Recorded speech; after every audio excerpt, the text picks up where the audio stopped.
Today in the studio, folks, I've got an entrepreneur straight out of New York City, Michael Chernow. What's cracking? What's up, man? If you guys don't know this dude, you can follow him at Michael Chernow. He's buff, ripped. He's like a fitness, I would say, enthusiast. Extreme. That's a good way to put it. You jump in the cold water and what have you. But massively into entrepreneurial type scenarios and endeavors. Opened and ran multiple restaurants, became a chef just because you wanted to. But all around entrepreneur with a lot of experience out of New York City, which, by the way, in my opinion, is like the Harvard of entrepreneurialism. I mean, the city, dude. If you can make it there, you can make it anywhere. I hear. That's what they say. That's what they say. Good old Frankie. Sinatra. That's it. All right, dude. Well, I'm glad you came out here, man. And I've been wanting to talk to you on Dropping Bombs for a while because I know you got a lot of knowledge. But first thing I want to talk about is obviously Kreatures of Habit with a K. Kreatures of Habit. Why? Well, because I know what it is, first of all. But let's talk about it from a 100,000 foot view. Sure. We are creatures of habit with a C. That's true. Would you agree? We are our habits. Well, right? yeah, that too. But we are creatures of habits. Yes or no? Not everybody's a creature of habit. Everybody's a creature of habit. Mostly. Creatures of habit, bro. We're creatures of habit. And that's where I was going next is, yes, we are, I think. And then the next thing I was going to say is, and those habits dictate whether we are successful or unsuccessful. 100%. I look at habits like this. We are our habits. Habits are decisions. That's what they are, right? Habits are decisions. What makes them habits is we're posed with the same decision to have to make all day, every day, right? Habits will make you or break you. They are good and they are bad, right? And growing up for me, I grew up in New York City. I was exposed to a lot of amazing shit. Can I curse on this? Sure. Okay. A lot of amazing shit. I don't give a fuck. and also a lot of the wrong side of the fence shit. Especially because I worked in the night and I came from a household that was pretty turbulent. My father was a tough dude. And so I was looking to escape early on. In New York, he born and raised? My father? Yeah, I'm fourth generation New York City. Yeah, so like when you grow up in New York City, dude, I mean, you gotta be pretty tough. Maybe not physically, like, man, I'll kick your face in, but tough mentally, tough, thick skin. I mean, you see a lot there. Yeah, and my grandfather is a mountain of a man. He passed away at 98 from the vid. From the vid, got the vid. But I mean, from the vid or with the vid? He got the vid, and that was the end, pretty much for him. But Couldn't breathe or what? Yeah, it just took him out. Because, man, there's all this controversy out there with the vid or from the vid. Because, again, I don't know who to listen to with all this bullshit. Yeah, I don't know. But let's not talk about it, or no one, or this whole episode will disappear. Right. It'll get disappeared. Yeah. I don't know, but I will say this: my grandfather. Well, we're sorry to hear about your grandfather. Thank you.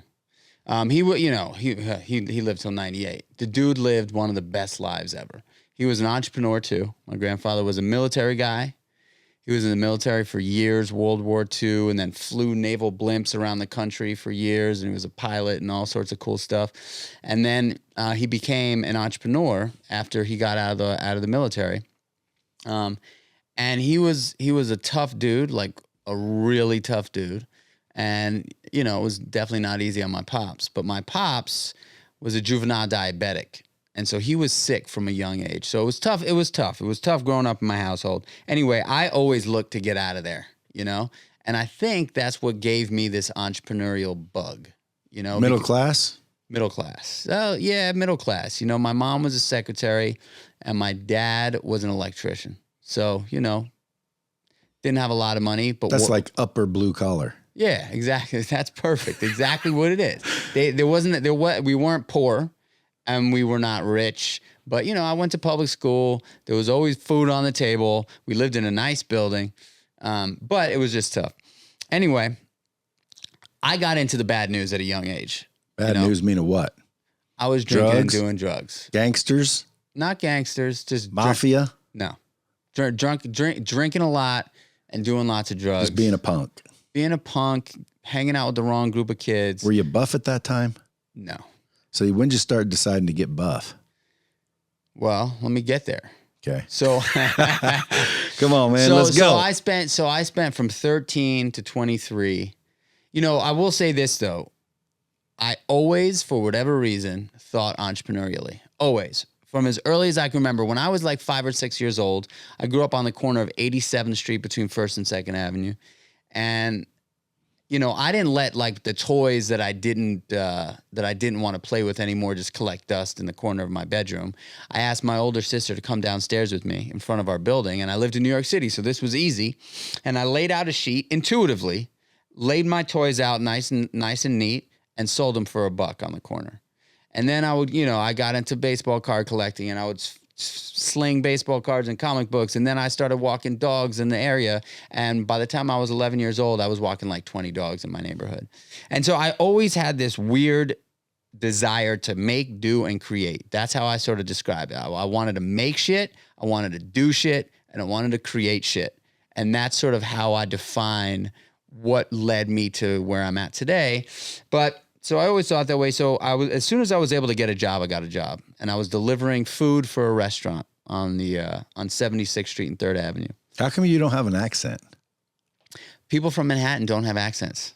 What are you talking about? They don't. Look it up. Google it right now. New York City. Listen, Brooklyn I moved out there one time. I was about, I'd say 17, 18, somewhere in there, maybe 19. You know, a buddy of mine had an uncle and a family that lived out there, but he was kind of, you know, what do you call it when they're not around them a lot? Absentee? No, it's kind of, it starts with a D, but anyway, just not deranged, not deranged. Anyway, long story short, we went out there. We stayed on 24th and 2nd Avenue, and everybody there talked like they were fucking New York. Other than people that weren't from there. Maybe they were from Brooklyn or Queens or Staten Island or the Bronx. Brooklyn, Queens, Staten Island, the Bronx, deep accents. New York City, I mean Manhattan, the city. No one, all the kids I grew up with speak just like me. Really? Yeah. Dude, that's weird. Because everybody, you've heard of a New York accent, no? Of course. Okay, so. And as soon as you step outside of New York, Long Island, crazy Long Island accents, Jersey, crazy Jersey accents. But yeah, Manhattan for whatever reason. And I think it's probably because it's such a diverse place. You know what I mean? Like, anyway. Well, it's good. It's good and bad. Why? Because it'd be fun walking around going, how you doing, huh? Fucking, you know, how you doing? My father didn't have an accent. My mother doesn't have an accent. Both sides of my family. My mother. Did you grow up with anybody with an accent? None of your friends there, none of them have accents. Everyone you talk to in New York, living in the city, doesn't sound like that. No, a lot of them don't. You know, there's a couple of, like kids that grew up in Brooklyn and the Bronx, definitely Staten Island. Now you say 13 to what age? 23? So 13 to 23. You're hustling. I was entrepreneurial, making money, starting businesses, gigs. I was making money in a bunch of different ways. Any crooked shit? Yes. What kind of crooked shit? You know, put it this way. Well, partying was my thing, and I figured out a way to party harder than all of them. You know what I mean? And so that's what I did. And then I moved out of my parents' house when I was 15. So I was running around the streets of New York like a complete maniac, but I always had a legit job, as well as some other opportunities that I took. And I finished high school, which was great. Realized, you know, I didn't want to go to college. I did about 1.5 years of college and absolutely hated it. But I always had a job and I always had money in my pocket, always, always, always. And then when I was 23 years old, I got to a point where the stuff was not working for me anymore. I was like a likable guy, but I was getting into a lot of trouble. And I had to make a call.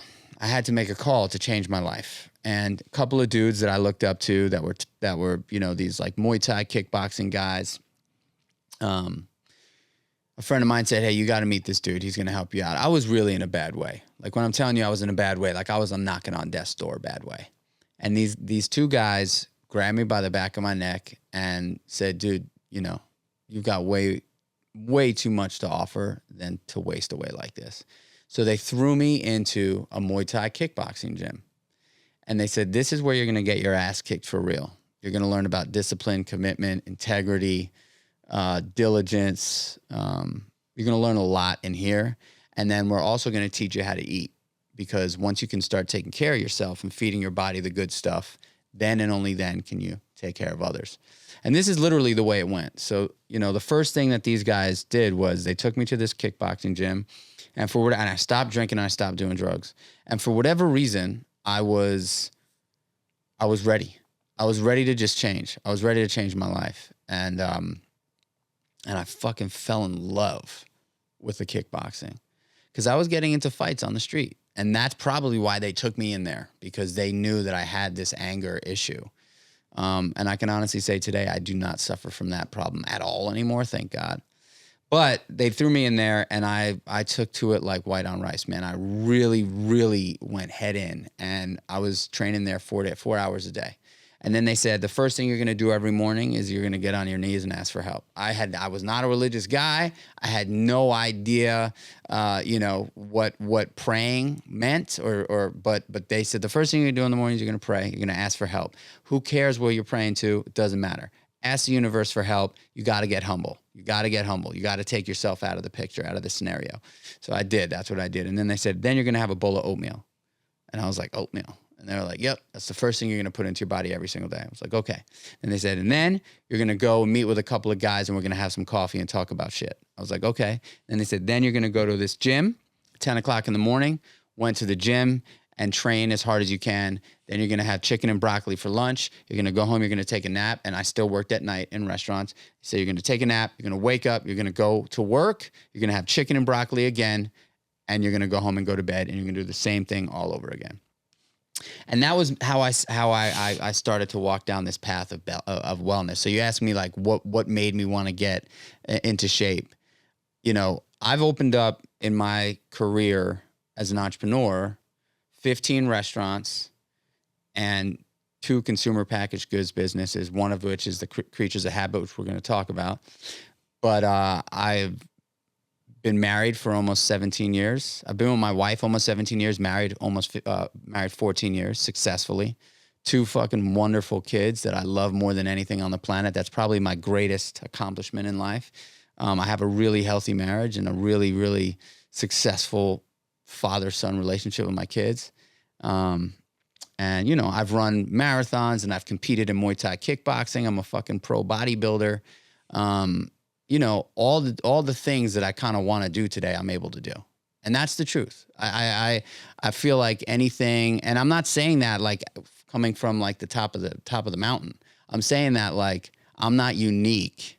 We as human beings have an ability to get to that place by consistently sticking to a stack of wins every fucking day.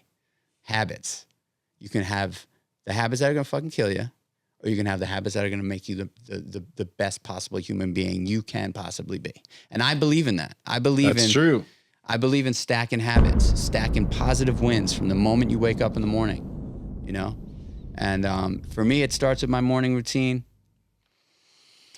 And it's pretty intense, my morning routine, but I know What is your morning routine? You want me to go through the whole thing? I mean, it's if it's not that elaborate. Well, so I wake up somewhere between 4:45 and 5 a.m. every day. Okay. And the minute I wake up in the morning, I take off my eye mask, and the minute I know I'm awake, I don't wake up to an alarm. I smile from ear to ear, legit, big, huge, shit-eating grin, teeth out smile, forcefully. And I think about the stuff that I'm grateful for. Typically, I envision my wife and my 2 kids sitting at our breakfast table having breakfast together. That's like typically where I go for gratitude.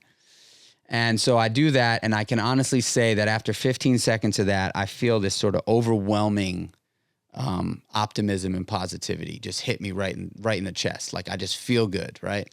I get out of bed, and then I do what those guys told me to do. I hit my knees right away, and I ask the universe for help and guidance. And I pray for a whole bunch of people for their, happiness and success. And then I walk into the bathroom quietly, and I take a piss, and then I step on my scale because I'm a competitive bodybuilder. So I got to kind of keep track of where I'm at with my weight. Brush my teeth, put on my contacts, splash cold water on my face. And then I walk out into the kitchen and I have 16 ounces of water with a whole squeeze of lemon juice, a whole lemon worth of juice and pink Himalayan salt. Wash that down. And then right after I do that, I light a candle and I sit and I meditate for 10 minutes. And then right after I do that, I make some coffee and I sit down and I write my journal. And then right after I write my journal, I read 10 pages out of a book. And at that point, typically, my kids will have gotten up. So it'll be around 6:15. I hang out with the wife and kids for a little bit while they have breakfast. And then I have an espresso and I pop into my gym and I train for about an hour and a half, sometimes 2 hours, depending on what I'm working on. And then I come out and the first thing I do is have ba-bang, the Protagonist, which is the business I just launched, Kreatures of Habit, which is sort of, for me, you know, when you think about food, right? There's very few things in life that get as intimate with us as food does. It goes inside our bodies. You know what I mean? Like inside our body. Think about it. That's pretty intimate. Think about it. Is there anything else outside of beverage? Well, I mean, other people's extremities in some cases. You know, but not like that. Not like the way. Well, that's intimate. Yes. Like it follows intimacy. It does. It's the same thing. It does. But food is a very personal thing. Yes, it is. And most people fuck it up. Yes. Oh, dude. If anybody argues that, they need to go get a fucking psychologist. Like most people are fucking up the simple formula of food. Mm-hmm. And people don't realize it. Like a donut and, you know, all the nasty shit people put in the nasty foods, the processed meats, the bullshit. If someone woke up and just understood, if you put one good meal in the morning, it's almost like fuel. Dude, shit changes mentally, physically, everything. Right before we walked in here, I told you that this could change people's lives, right? Now, I'm telling you that I've had a lot of success in my life. I'm not like floating on yachts yet, but you know, I've had some great success. I went from, you know, having a number of restaurants in the hardest place in the world to have restaurants successfully, 15 of them, to launching a business in the wellness space because I believe in it that much. I believe I can impact more people through this in a positive way to help people really, if you're on the beam and you're living the good life and you're on the wellness journey and like, this is just an awesome tool to add to your kit. This is like, you know, this is an amazing way to sharpen the knife. So ultimately what that is a formula of oatmeal and other various healthy shit. Yeah, let me walk through it. So each pack, right, it comes in a box with 7 packs. It's a blend of gluten-free oats, 30 grams of plant-based protein, 7,000 IUs of vitamin D3, which is essential. 90% of the population is D3 deficient. 290 milligrams of omega-3 fatty acids, a probiotic that is incredible, and digestive enzymes. It's also got pink Himalayan salt, pumpkin seeds, chia seeds, flax seeds. It's made in 3 different flavors, chocolate, vanilla, and blueberry banana. And we're going to launch a new flavor real soon that's going to knock your damn socks off. Apples and cinnamon. Close. Not telling, but close. And it's made 4 different ways. You know, it's the brown most sugar maple syrup. Very close, but not there. Brown sugar apple. Close. You're right. You're hot as hell. Cinnamon brown sugar. You're hot as hell, dude. You're hot as hell. But you can make it by just adding hot water in under 2 minutes. You can make it in a microwave. Does it taste like oatmeal? It tastes like oatmeal, and it's better than oatmeal because I'm a chef. But consistency, does it feel like oatmeal? Yeah, it feels like it. Well, it's a little creamier than oatmeal because it has the protein powder in it, right? So it's my favorite way to have it is overnight. I love, before I go to bed at night, I take a jar, I pour my Protagonist into it. I add 3/4 of a cup of almond milk or coconut milk, mix it up well, throw it into the fridge.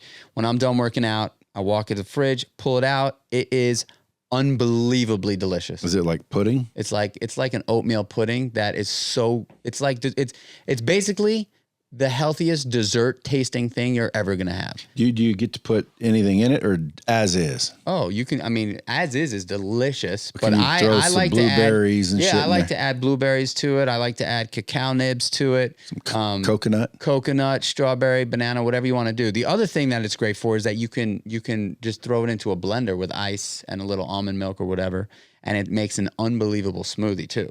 So you can have it with hot water, microwave it overnight, and smoothie. And if you're really in a pinch, you can just add cold water and shake it up and pound it, and it's delicious. But only if you're in a pinch. Only if you're in a pinch. You know, look, I think that the idea behind Creatures of Habit is this idea that I was able to build a life based upon habit. I know everything in my life today is due to the list of habits that I've created for myself in the morning. And for the last 17 years, I put this into my body. I am an insane creature of habit. Now, I know I'm an extreme dude. My wife thinks I'm crazy because I literally have been eating oatmeal as my first meal of the day every single day since she's known me. And I tend to eat very similar lunch. But the cool thing about living this life of wellness, right, and this journey is that, like, who knows how long I'm going to live? I know that I take the best step forward every single day with my nutrition and my fitness. The business stuff falls in alignment because I do not sacrifice my health. I just don't. Yeah, well, it doesn't sound like it. Now, after you eat your oatmeal, I mean, you've already spent 2 hours doing nothing but investing in yourself. Period. And then I sit down. And those are some damn powerful habits to get into. Even if they were eating, you know, Quaker oats, brown sugar, and cinnamon oatmeal, all of that would make a massive improvement. Get rid of the shit food and plug in actual nutrients, like the kind that have been tried and true. It's like putting nitrous in a gas tank. No, there is nothing like this available on the market. Period. Done. It does not exist. I took all the things that's going to end up getting real big at these like freaking health food stores. Because I think health is getting big, don't you? Yeah, but this isn't just like a health food thing. Yeah, but this is like it's a healthy fucking option. 100%. If you can replace this with whatever it is, whatever you eat in the morning, if you were to replace this with whatever you eat in the morning, you're going to be better. I promise you that. I'm not, and look, yeah, I mean, I'm sitting across the table from the best salesman in the world, right? But I'm telling you that if you replace this with anything that you eat in the morning, nothing's going to give you 7,000 IUs of D3. Nothing. You have to take it. D3. Yeah, but you have to take it in a supplement. Nothing's going to give you from a delicious bowl of food that you're going to eat that's craveable and delicious. Nothing's going to give you 290 milligrams of omegas. Whip some up and taste that shit. Let's fucking go. Well, dude, I'm not a big oatmeal eater. I tend to do the paleo and the keto and the carb free shit. How many carbs are in each package? It's about 40 grams of carbs. Now, again, I know a lot of buff dudes, dude. A lot of buff dudes. They all eat carbs. Now, I know one that's buff as shit does keto. So both work. You don't have to not do carbs to be buff. Here's the deal. Can I just talk about carbs with you for a little while? Yeah. Okay.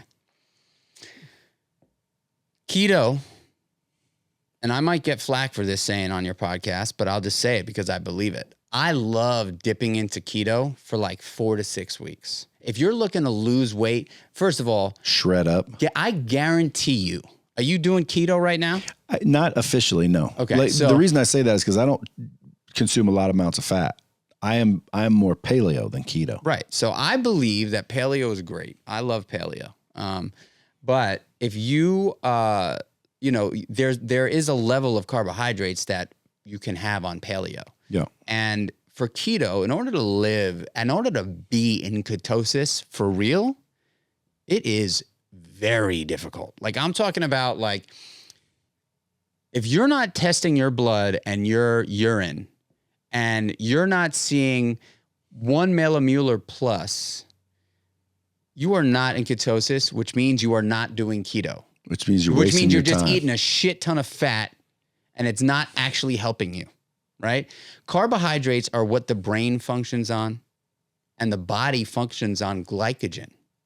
The muscles, like your muscles need glycogen to grow and to build. And as we get older, we want our muscles to grow. We want to have muscle development. We need bone density. We need these things. And so my vision is, and look, man, over the years, like I was no carbs, keto, paleo, all of it. I've tried it all. What I've come to the conclusion is that when you take carbohydrates out of your diet, you are not doing your body a favor. It's the type of carbohydrates you're eating that really determine whether you are going to be suffering from carbohydrates or succeeding from carbohydrates. The carbohydrates in like oatmeal, for instance, is a complex carbohydrate, does not spike the insulin in your body, and it's a slow release carb. And it's super satiating. So it's incredibly filling. So if you eat a pouch of this at 8 o'clock in the morning, you're not going to be starving for lunch until 12 or 1, right? And so the body does well with carbohydrates. It does well with the right carbohydrates. When you're eating a bunch of white flour and donuts and cookies and candy and pizza, sugar, and pasta, sugar. Is there any sugar in there? There's a little bit of sugar in it. So I put organic maple sugar in it because I did not want to just overwhelm it with stevia and monk fruit. So there is stevia in here, and we're actually adding a little bit of monk fruit to it in the next run. Ultimately, there will be 3.5 grams of organic maple sugar per serving. Right now, there's 7 grams of sugar in it. And organic maple sugar is probably just about the best natural sugar you can use because it's not high on the glycemic index. But and how long you been eating that before you created a product out of it?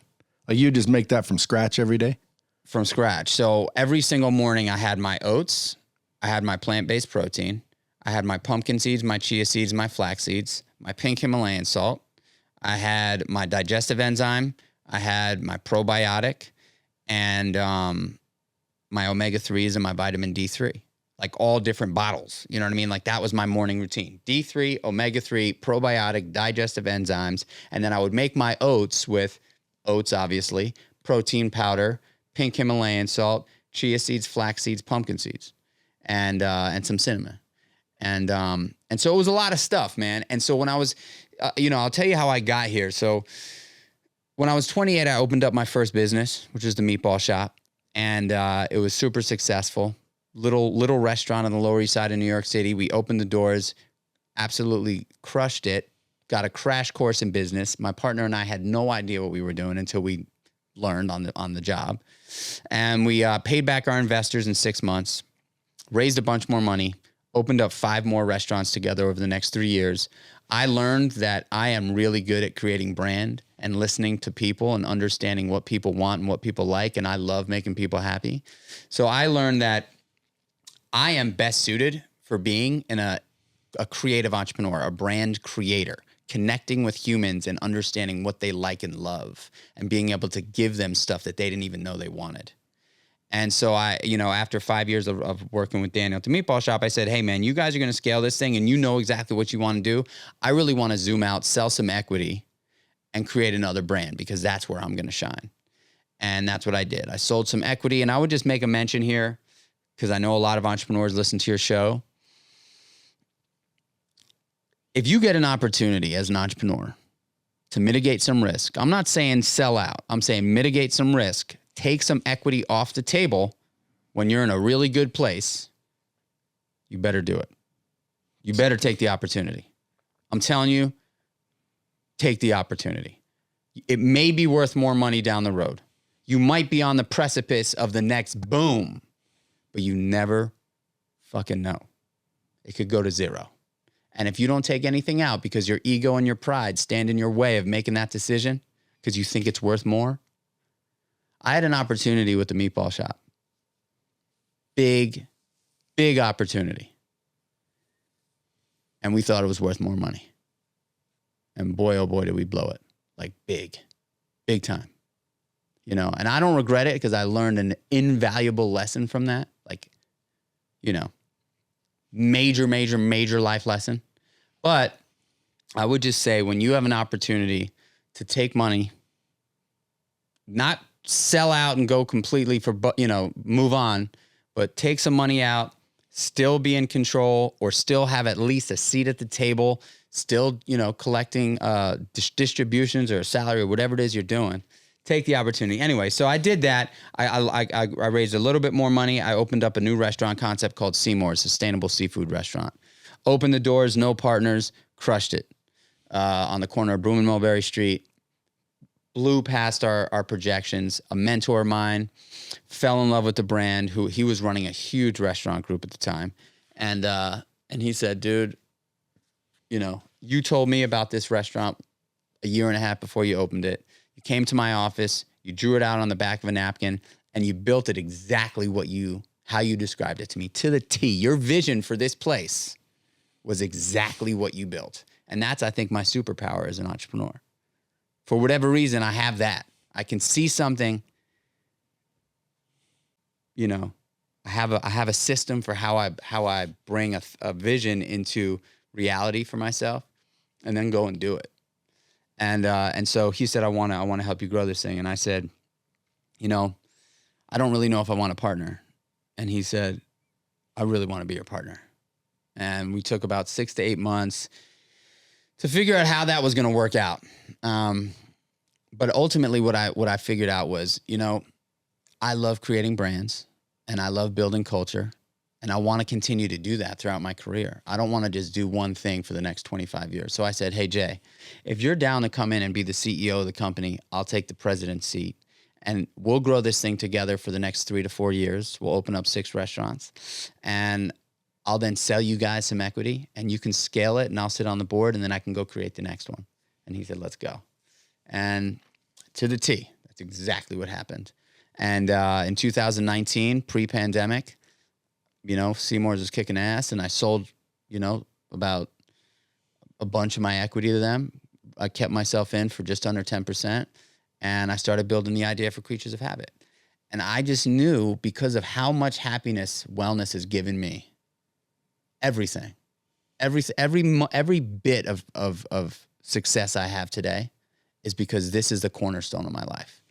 I put it before everybody. I put it before my wife and kids. And I'm proud to say that. I don't sacrifice time with them. I wake up at fucking 4:45 in the morning to get it, But I am a better father, husband, brother, son, employer, friend, business partner, all of it, because I'm well, healthy, All because of the PrOATagonist? I think the Protagonist is an incredible step for someone who's looking to change or to introduce wellness into their lives as a habit. It's about the habit. It's about committing to something, specifically with your nutrition, starting the day right, because the chances of you making better decisions when you start with a good one for the rest of the day are far greater than if you start with a donut. Yeah, not to mention, sometimes we're in a hurry. That shit don't take a long time, dude. That's add some hot water, mix it up, boom, eat it. That's it. Hell, you could shake it up, eat it. Yeah. I'm sure you could throw it in a protein drink if you're already making one of those. Yep. Because really, it's just, you could literally blend that and drink it. That's a lot of people that take this, they throw it into a blender and it tastes good, huh? I would love. Do we have a blender and smoothie here? Can I make you a smoothie? Well, with this? again, yeah, we do. Afterwards, I'll try it. I'll try the taste. The other thing that I did with this, so lifestyle is a big part of my life. I grew up in New York City, always paid attention to style and fashion. That was just part of being a New York City kid. And so I said, I don't want to be just another CPG company. I wanted to have consumer packaged good. Oh. Anything that comes in a package. I wanted to have more of a lifestyle around the brand. So I created a really amazing line of apparel to go with it. So it took me a year and a half to develop this formula to make it taste perfect.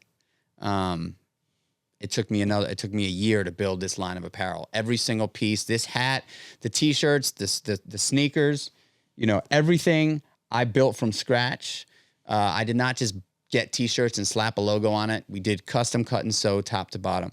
And so there's small capsule collection, but I said, so you're like a Renaissance man. You're like an artist. Yeah. I mean, I'm a creative guy. Well, I mean, like if you won't, like, I'm not taking any blanks and putting my logo on. I got to make it. Yeah. And that just makes you an artist. You're probably an artist with the food, with everything, with a touch of OCD of some kind. Maybe competitiveness. I like to compete. Never played sports though? Oh yeah, I did. Growing up? When I was a kid, I was a big hockey player. And then, I got sidetracked. What do you think the best flavor of this is? For me, the blueberry banana. Well, you said for me, in a way that everybody's got their own favorite. Our number one seller currently right now is the vanilla, and then blueberry banana, and then chocolate.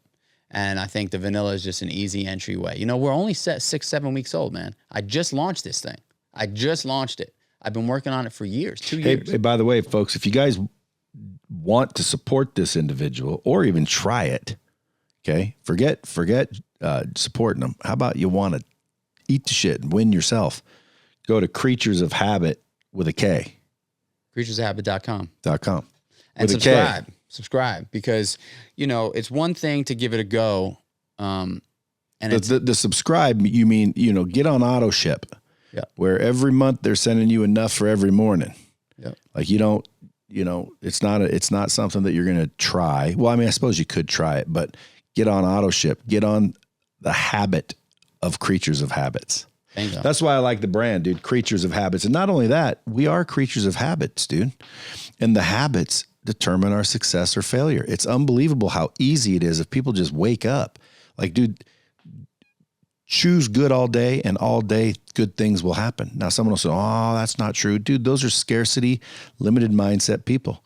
Your perspective is what determines whether you're happy or not. Mm-hmm. Your perspective. Like right now, I could be pissed off that you're trying to get me to just stick to oatmeal all day, where if I just shifted my perspective, dude, I'd be happy to eat oatmeal all day if the rest of the shit you've experienced comes with it.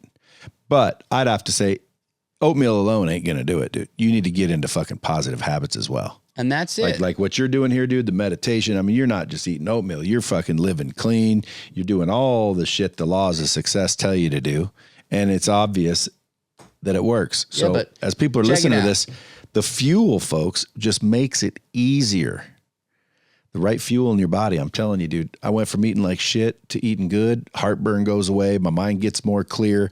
You get more motivated. And then ultimately that turns into momentum. So like, if this is good, I'll eat it every morning. Why? Because I'm a creature of habit, dude. I like to eat the same shit, do the same shit. So I don't even have to think about it. It's just like, boom. Like every day right now, I wake up and I have this keto cream coffee just because it's fucking good. It's like chocolate milk almost, but hot chocolate, I mean. But it doesn't taste like hot chocolate. It tastes good though. And then I don't even get hungry till 1. So technically I'm intermittent fasting every morning. Well, recently I started hitting the old weights again. So I needed some protein. So I just get this Premier 20 gram protein cartons. They're fucking like Yoo-Hoos, dude. They're good. They're good. Probably not good for me as that, but that's all I do. Bam. And it's just like easy. Why? Because it's a habit now. I crave it with a K. Mm-hmm. Yeah. And when like if I travel, I go to the grocery store, bam, get some of that shit. Yeah, but I bring the cream out. with me. Coffee you can get anywhere. And dude, it helps. The habits. Dude, not just that, the habits. The habits. One big thing that you hear a lot of, right? Especially from business people that travel a lot. Man, I'm always on the road and I just eat crap on the road. And so I built this for you. You take these in your bag. You never have to worry about eating an unhealthy meal. Shit, I'm out. I'm on the road for the next week. I know I'm going to have one of these for breakfast. I'm probably going to have one of these for lunch. And then my dinner is my wild card. But like, I just know that if I stick to these habits, if I stick to these habits, I've got nothing but freedom, man. Why? Because if I can do this all the fucking time, anytime I want to have a splurge meal, I go for it. And I don't feel bad at all. Why? Because I just know I'm a habit man. I go right back to it. Now, what's the lifestyle part you're attaching to it? Well, once you start living the life of wellness, once you really start investing in yourself, everything changes. You start to feel confidence. There's nothing that can stand in your way. Like I kind of look at the people that are living this life and it is a lifestyle, right? Like it's not just eating healthy. It's not just working out. It's like you are a better human being when you feel well inside. You just are. Mentally as well. Yeah. Yeah, but dude, look at your morning, man. You got the fucking life of Riley. It didn't start like that, though. And by the way, see, that's a perspective. I look at that and I'm like, dude, that's a kick-ass morning. Some people might look at that and think, torture. Mm-hmm. This motherfucker wakes up every morning and tortures himself. For totally. What? For what? Some abs? For what? That's the part there where I'm trying to help people in the world, because there's people that think that way, dude. Isn't it crazy? They think that way. Like, oh, who cares? It's just health and wellness. What are you talking about, dude? You get that health and wellness right, everything else clicks into place. Dude, look at, man. Look, if you would have taken a snapshot of me in July of 2004, right before I changed my life, right before I made that change, like drastic change in my life, you would never, a betting man, we're in fucking Las Vegas. If someone said that kid is going to be here, people would have put millions of bucks against it. Millions. As much, they would have gone for broke because there was no way. But I'm telling you that once you start taking care of yourself, the sky is the limit on what you are capable of doing. And that is just that is my truth, right? We have one day to live, man. We got one day. You cannot live yesterday, and you certainly can't live tomorrow. You got one day. You might as well make it the best fucking day ever. Like, what's the point of suffering from yesterday's shit and worrying about tomorrow's shit? Stick with the right now. Shit only happens right now. It only happens in this moment. So make it awesome. It's just, make it awesome. 6:30 a.m. in the morning, you just got done eating your oatmeal. A lot of day left. Mm-hmm. Now what? I work. I sit down and I get after it, I like that. That's when I sit down. That's when I check my social media. That's when I open up my emails. That's when I'm like able to be reactive. I spend the beginning of my day, the first 2 to 3 hours of my day, proactive. So when you wake up, you don't touch your phone. No. You don't look at it. No. I mean, every once in a while, I will get caught out there. I'm a human. I'm not perfect. If I know something's happening, I'll check my phone, If I'm working out in the gym. Or if you made a post and you want to see the response. Bingo, you nailed me. But if I'm in the gym, like if I'm working out in my garage gym and I'll check my phone. But really, I don't really dig in and let it take me away. And spend significant time on email or social media until I'm done with the positive action in my morning. Yeah, what's funny is, if someone follows you, dude, they see more of a cool dude living the freaking life a lot of people want, good marriage, good kids. You got property upstate New York where you're doing the saunas and the steam and you're buff and you're tattooed. You got your home gym. It almost looks like, dude, where'd this guy make his money to be able to afford to just chill and do all this cool shit? You know what I mean? Like that's, if someone were following you, that's what they'd be thinking. Like, dude, where'd he make his money to be able to do, ultimately, to just live? Yeah. There's people that wish they could have your fucking life. Yeah, but meaning, dude, you get up, you freaking do this, you meditate, you go to the gym, you work out, like, you go here, you do that. And then when you say work, what's work, dude? Creating? No, I sit down and I'm running a company, man. I'm the CEO of this business. It's a direct-to-consumer CPG so company. Are you calling to get accounts? What are you looking for? What could the bomb squad help you with? You calling to get like... I'm trying to get as many people to buy this stuff as possible, right? Well, of course. I mean, look, but not only are people listening that will definitely want to buy it and eat it, how else can they help? Like... You trying to get into Whole Foods? You trying to get into freaking grocery store chains? You trying to get, where's it? Where else is it going? Right now, the number one priority for me is to develop a community of people that are fired up about this product. And the best way for me to do that is directly with the consumer, right? Over the internet. So through our website, I can really connect. I'm actually the guy that they're connecting with. When somebody writes an email into the company, I'm the guy that's answering. When somebody DMs us on social media, I'm the guy that's answering. That's just how I do it. Now, one thing that I wanted to say when you said, they see this guy who's just sort of like up, living this awesome life. Dude, I worked as a technician in restaurants before I opened my first business for 14 years, slaving my ass off. And then when I opened up the Meatball Shop, I worked, and I don't. Is it still open? Yeah. I do not think that this is the way to go for everyone, but I'm just going to say it. For the first 2 years of that restaurant being open, my business partner, Daniel, and I did not take a day off, and we worked 18 hours a day. My wife took me aside after 2 years of this shit, and I didn't know that that was the wrong way to do it. I was just a young guy hustling my ass off trying to build an awesome business.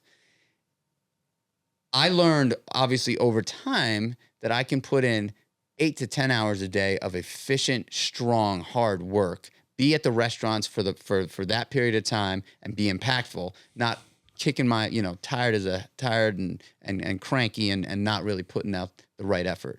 But my wife took me aside and she said, this isn't going to work. This is not going to work. Like for her. And that was when I had this moment of clarity where I said, damn, like work has become my habit. Well, sure. I'm working. I don't see my wife. Oh, there's a lot of people out there doing that. And so she really snapped it out of me. I know, but see, they don't have a wife that'll say that. Some of them have a wife that'll just be gone and or start dicking the neighbor. Why? Well, because they didn't slow you down and say, or maybe they did and you weren't listening. A lot of people aren't listening. My wife is from Denmark. She's a hardcore chick. She is my rock. I love my wife more than anything on the planet. She is stuck by my side, even though she's a tough chick. My wife will build a wall unit.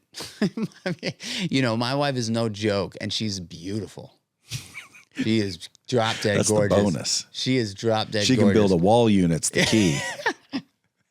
But I'm just saying, she's not. Who built that steam room thing you got, which looks like it's out in the woods somewhere? The barrel sauna? My buddy and I. Yeah, it looks like it's made of wood. It's a barrel. It's a cedar barrel. They send you all the cedar. They give you this frame that you can sort of lay in all the panels, and you just build it. And then they got these ties that you tie Why do you around. believe in sauna so much? Sweat it out? I just believe in, I have, well, first of all, I have chronic Lyme disease, which is terrible. But How do you get rid of that? You really don't. But there's a lot of things that you can do. So, sweating it out is a great ailment for it. Is that shit contagious? Huh? Yeah, stay away. No, but I went down to Colombia and I got stem cells. I got 1.5 million stem cells put into an IV. And I can't endorse it necessarily, but I can tell you this. Since I've had those stem cells, God is my witness. And I had inflammation a lot, man. I couldn't take my wedding band off, I couldn't. Since I got those stem cells, I have not had inflammation in my hands, my feet, my knees, none of it. It really, really worked for me. Those exosomes. Wharton jelly stem cells. Oh. They really worked. Well, dude, stem cells is getting big nowadays. Mm-hmm. I'm surprised you haven't gotten stem cells. I think it's the bottom line. I think it's going to end up, whoa. I think it's going to end up being, the fountain of youth, the shit that somehow is the basis of some sort of new medical treatments that'll revolutionize shit. Anybody Dude, we could live to 150, 200. Check out BioAccelerator. These guys are leading the charge, and I went down there. They took an amazing care of me, and just to get an IV. To get an IV, and then I got stem cells I have a ruptured L4, L5 disc in my lower back. So they injected them in there. Injected them in there directly. What? Right at their direct location. Took me out. I had to go under, but yeah, they injected them in there, and this the discal stuff takes a little bit longer to kick in, just because that's regenerating the cells in the disc. Oh yeah. I know lots of people that have done it, dude. Wrestlers. Yeah, like they treat football a lot players of professional athletes where they had pain. See, like I don't feel bad. I feel great. If you gave me stem cells right now, I wouldn't feel the difference. Why?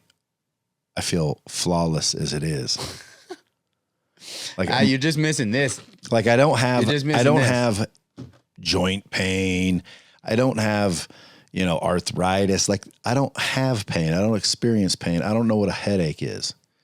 And I'm being literal. Now, recently I started having a freaking headache. Turns out I was dehydrating myself, not drinking enough water, which it happens a lot. That's a big habit that you got to get back. You got to get into. So I started drinking water and, now I'm worried about hydration. I got a water vortex. You ever heard of those? Mm-mm. Oh yeah, dude. Basically resets the water's DNA basically. Like waters have molecular structure. Mm-hmm. If you talk shit to water, it gets rotten and dirty, and the molecular structure of water changes. If you like say nice things and play happy music and happy thoughts, the molecular structure of water changes. Really? Yep. I did not know that. Fucking crazy. You yell at water, you play, rock music, like devil worshippers music, like all kinds of shit they've tested. And at a molecular level, water changes. Like if you yell at water, expletives, negative words, the molecular structure of the water changes. Right in front of the fucking. You know what I'm excited? Right in front of the microscope. What we didn't touch on. We're made of water, dude. You made of water? We are made. Yeah, 70%. I'm excited to use some light speed with Creatures of Habit though, which is going to be fun. I'm excited to incorporate that into the plan.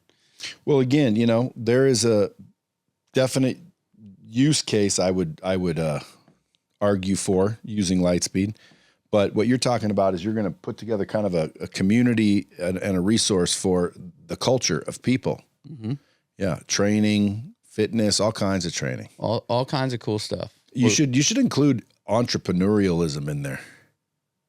Because, obviously you're an entrepreneur and you've learned a lot. Forget health now. What about just business? There's a lot of people right now going, Brad, ask him about fucking, running the restaurant and how did he do this and how did he do that? Because there's people out there right now struggling with their restaurant. They don't know how to get customers through the door. They want to let COVID, take the blame of, oh, my business went under because of COVID. Dude, I know. Can I just say something about that? So one of the greatest lessons I learned too in the restaurant business and understand that I spent the majority of my life from 12 to. Was it fast food or sit down? Full service, always full service. So I call that sit down. Yeah, sit down. It wasn't a shop. No. Even though it was called the Meatball Shop. Always full service, full bar, cocktails, beer, wine, food dinners. Brought to the table, dinners. Not just meatballs? Oh, meatballs inside. So the Meatball Shop, you got to check out the Meatball Shop, man. It's truly it was a major disruptor. I know, but you were talking about Seamore's just a minute ago? Yeah. Yeah, I was talking about Meatball Shop. Is that a quick serve? Like get yourself a meatball sandwich? They're all full service, sit down, walk up, host greets you, whole thing. Okay. P&L is very important in business, obviously, right? You got to know how much you're spending. You got to know how much you're making. You got to understand what's coming down to that bottom. You just have to, right? It's not always going to be fun. It's not always going to be positive. You're not always going to have positive EBITDA or positive same store sales year over year, which really does define the health of a business, right? If you're growing every year, you're shrinking every year, right? Health or suffrage or decay. Yeah. So what I would say is, we in the businesses that I've run, as you're scaling a company, it goes from this beautiful, pretty thing that's this one unit, it's this awesome thing and everybody's passionate and the culture is just infectious. You could walk in the room and feel it and grab it with your hand and it's just like real, right? And as you scale, that slowly starts to dilute. It just does. It's never going to be the initial fucking fire that you light. That right when that bonfire starts to roar, you're never going to get that again. As you scale a company, it's just the truth. I'm being straight, right? Now, you can sustain a good amount of it, but and this is for the restaurant business pretty specifically, if you make the business about the money, if every meeting you sit down with your team and it starts with the P&L and the money, that flame and that fire is going to be fucking embers. And here's why. If you think for a second that when your guest walks through the front door of that restaurant, ever, if you think they walk in that restaurant and they look around and they say, man, I wonder what the P&L is like in this place. They never think about that. Ever. Not for a split second. Some people do. No, they don't. Some people do. Maybe if you're a restaurateur in the business. That's what I mean. Some people are walking in there going, fuck, dude, I wonder what they're making in this fucking joint. Rarely. Most people walk into a restaurant and they're like, man, this place is awesome or this place sucks. Yep. It's dirty or it's clean. Right. The food's good or it sucks. You know, I can go deep into the restaurant business convo, but what I would just say is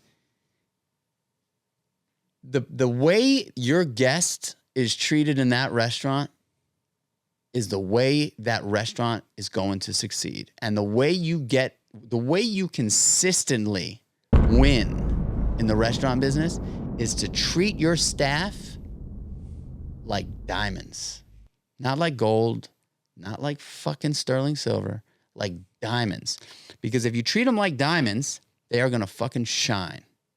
And everybody that sees them is going to say, damn, look at that diamond. What if you treat them like diamonds, but they're just dicks? Then they should not be on the team. Yeah, because it doesn't matter if a dick shines. Hire slow, fire fast, man. You know what I mean? But get rid of them. But quick. What I'm saying is the team is your absolute most important asset in the restaurant business. Not only are they your sales team, right? But they will determine whether people enjoy themselves and want to come back, and they've made a memory. People used to ask me what I did for a living. And for years I said, oh, yeah, I'm in the restaurant business. And then I started saying, you know what? I'm a memory maker. I'm a fucking memory maker. You walk into my restaurant, I want you to remember it forever. Well, what would you do to like make memories? Sprinkle fairy dust when they were eating? Man, how come no restaurants ever send around a masseuse? Because you probably get in a lot of trouble for that. Why? Like, wouldn't it be fantastic waiting for your meal and having one of those back rubs? Yeah. Just one of those kick-ass shoulder massages while you're waiting for your food or maybe during your appetizers. They don't say shit. There's nothing worse. They just rub your back. Last night I went to a restaurant. It was. I'd go to that restaurant, by the way, and I'll bet you anybody listening right now owns a restaurant. Get a fucking masseuse in there. Everyone's gonna laugh at you in the beginning, and pretty soon you're gonna be fucking packed. Why? Oh yeah. Because who doesn't want a kick-ass shoulder rub while they're eating? You know how many fights that would kick off? By the way. What do you mean? You're sitting at a table. I'm sure. Anyway, I'm going to keep that to myself. But I just I don't want no dude walking up named fucking Fabio giving my wife a wonderful massage. There you go. But I wouldn't mind some chick named Ethel doing it. You think your wife would like that? Yeah. You do? Fuck yeah. I don't know. Who wouldn't want to rub down on the shoulders? Look, anybody who wants a massage and burgers, let's go. Let's go. What it do? I just want to get back to this thing though real quick because for anybody munchies and massage. Anybody who's listening in the restaurant business that's struggling, you can turn the Titanic in the restaurant business, and the way you do it is by treating your staff like diamonds, and then the diamonds go out there and they make the experience for the guest so goddamn good. Because when somebody goes into a restaurant, they're walking in with a problem, man. They're hungry, they're thirsty, they're tired, they just had a long day, they're hungover from the night before, whatever the fuck it is. They're walking in with a problem. They don't want any pushback. They want to be greeted with a fucking hug, delicious food. They want that shit for free, and they want it fast. Do you ever go walk into these restaurants where fucking they're rude? Yes. It's unbelievable. You walk in, table for four, and they'll be like, one moment, please. Especially when they do this. You ever see businesses be on the phone when the customer's in person? Bothers the shit out of me, dude. I'm sitting there talking to someone at one of their counters. The phone rings. They're like, excuse me. Hello, such and such and such. Yes, I can. Okay. Yes, we can. It's like, hello, well, I'm right in front of you wanting to do biz, and you're picking up the phone with someone that might do biz. How smart is that? The other component to this whole conversation is if you don't treat your staff well, they're going to steal. They're going to steal as much. They might steal even if you do treat them well. They're going to steal as much, but far less. They're going to steal as much as they can. Someone came up to me one day and they said, dude, let me ask you a question. What if you had a 10-year employee, got caught stealing, and she said she had a single child, needed to buy food, was starving, da-da-da-da-da. What do? Fire her or let it go? And of course I'm like, well, I'd let it go because I'm a softie. And he said, nope, you fire her. And I said, dude, she was hungry. He said, dude, that ain't the first time she stole. It's the first time you caught her. Mm-hmm. Or him. Mm-hmm. But the point is if someone's stealing and you catch them, remember it was not the first time they did it. Definitely not. Which means, because we as people, we get all soft-hearted and shit. But that's the same thing with restaurants, dude. You run a restaurant and you can ensure what you're talking about takes place. Once you start franchising, once you start opening multiple restaurants, how do you insist that experience is carried out with each staff of each restaurant? It's all the people, man. It's all. But where do you get the people. diamonds? You got to look hard. Look, I've interviewed.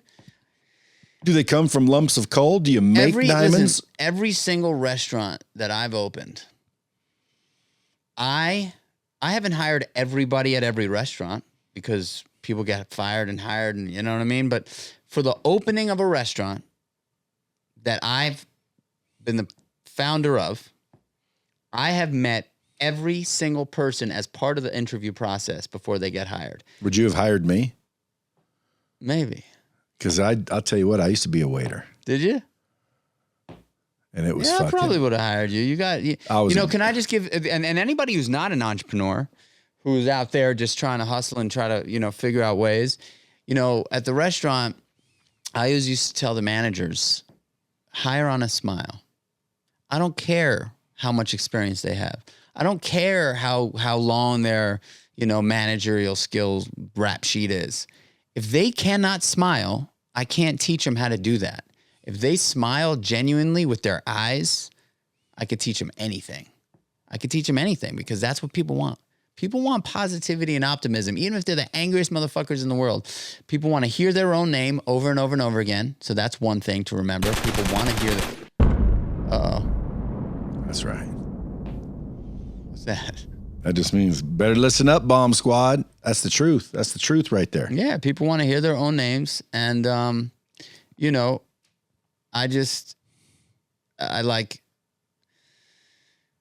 it's tough stuff, man. The restaurant business is tough stuff. Hire on a smile, man. You cannot, if you're hiring people because of their track record, you're making and you can't look at that person and feel genuine sincerity.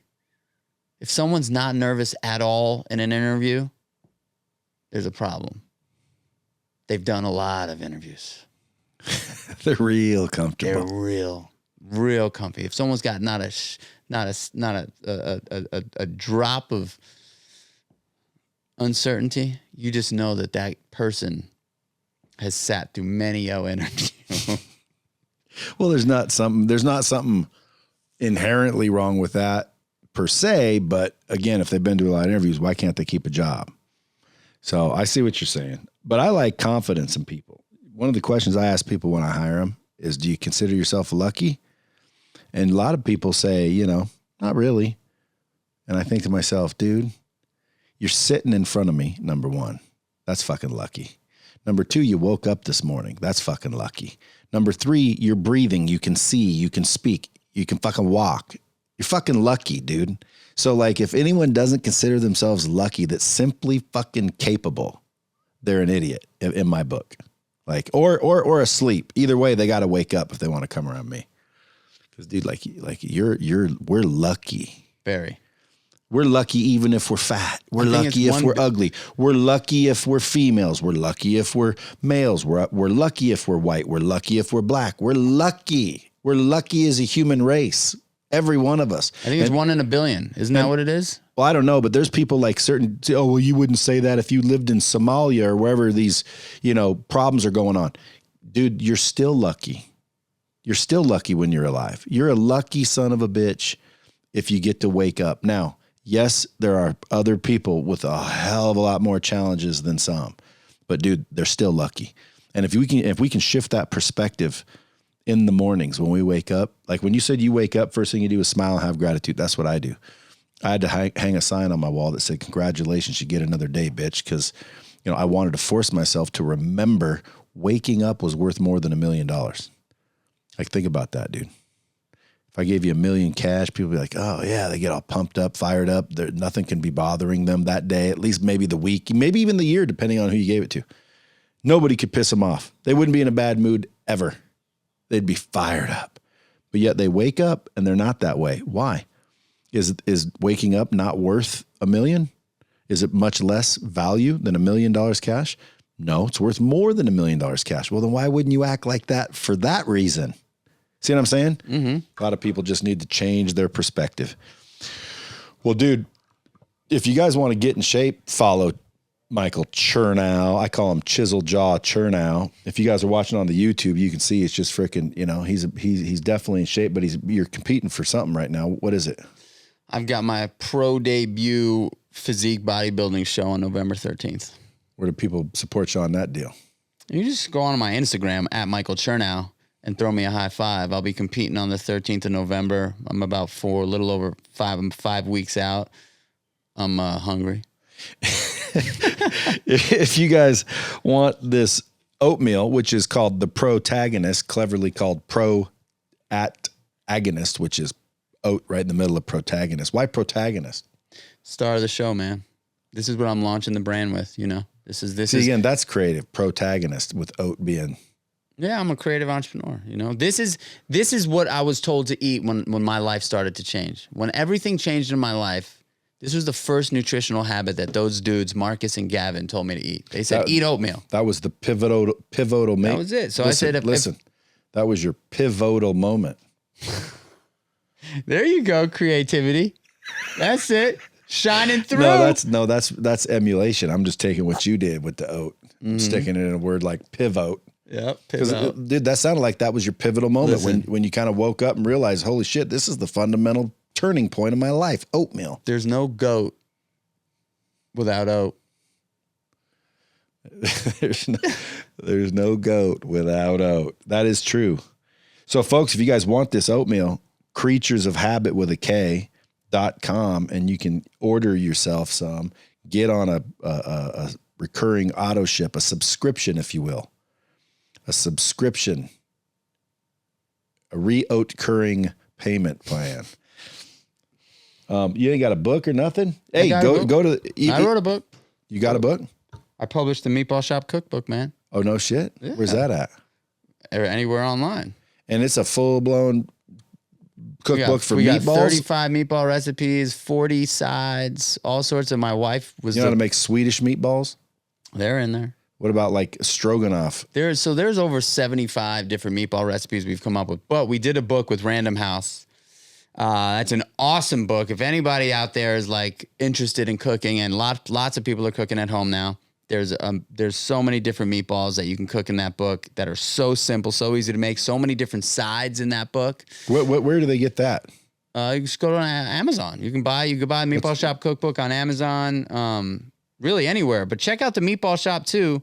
Themeatballshop.com.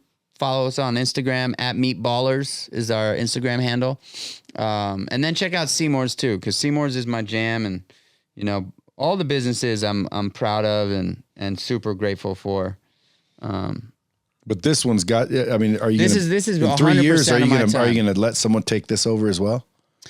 Keep creating, move on to something else. I've got some really incredible investors in this project. Some really big dogs that are on the team that are going to really help propel this business. I've got a vision for it. I've got a 5-year plan for it.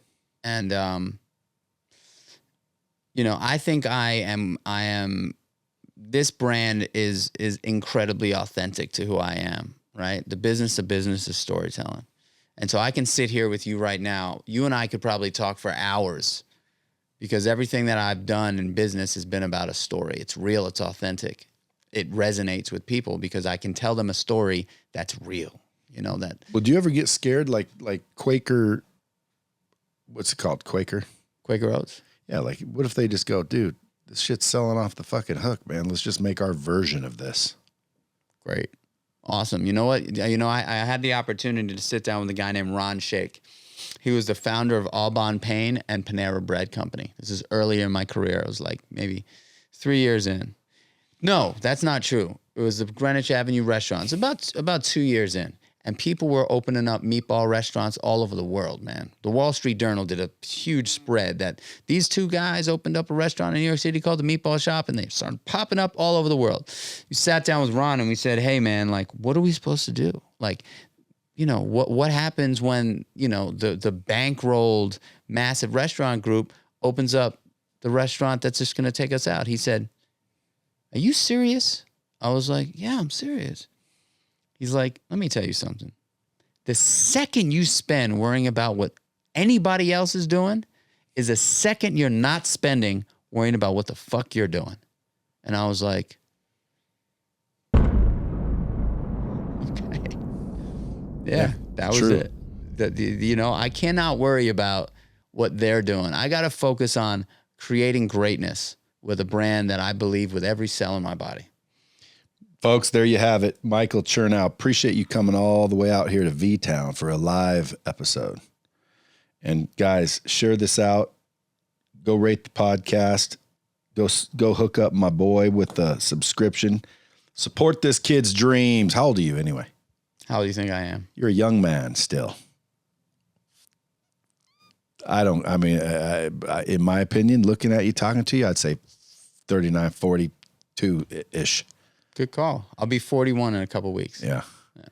Yeah, but obviously you're fit, you're freaking, experienced, you've learned the ups and downs, you're a renaissance man, you're an artist, and I'm looking forward to tasting these oats, man.